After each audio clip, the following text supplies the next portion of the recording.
Buchel óg a ba Pádraig. Bhí sé ina chonaí sa bhreatain bheag. Lá óháin rugan rí níl Bhí agla an domhan Pádraig. Chur níl Pádraig long. Thóg sé go héireann agus díal sé mar sclávaí. Cheannaigh milcú Pádraig. Chur sé Pádraig ag obair mar ire I gundé éintrama. Bhí Pádraig ag tuairt aire duna cuirí agus duna mucha. Ní raibh aon chairde aige. Bhí uigneas an domhan Chodal Pádraig go mufuoin leis na hanahíthe.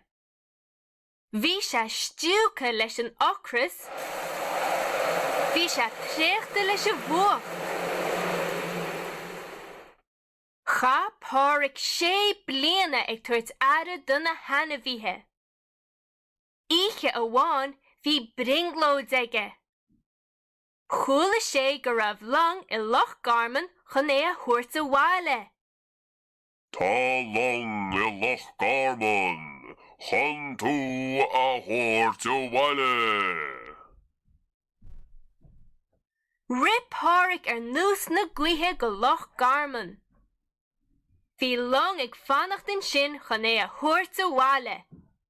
Chúig Pádraig isteach sa long agus duime sé bháile go dtí an bhreatain bheag.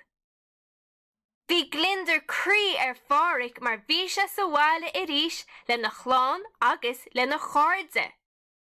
Bhí sé sonna sásta.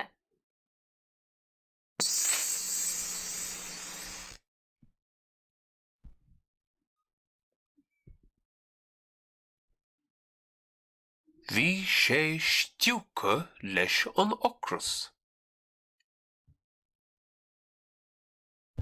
Rós!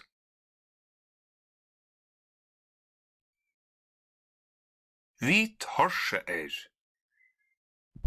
Rós!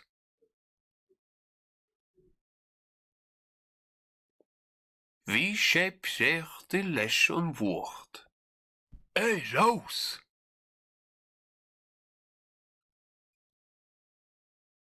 Bhí Pádraig Rós!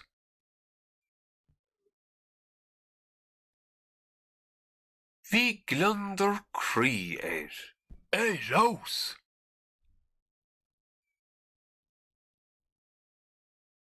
Bhí uigneas Rós!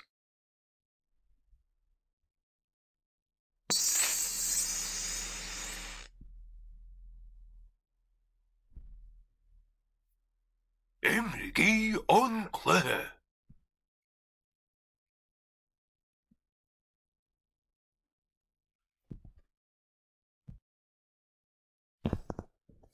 Bhí agla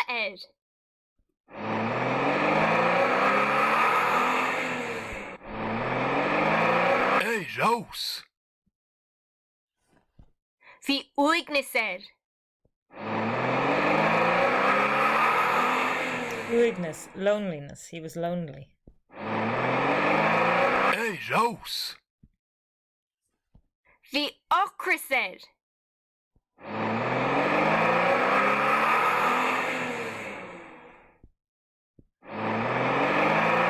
Rós! Bhí tart He was thirsty. Rós! Bhí brón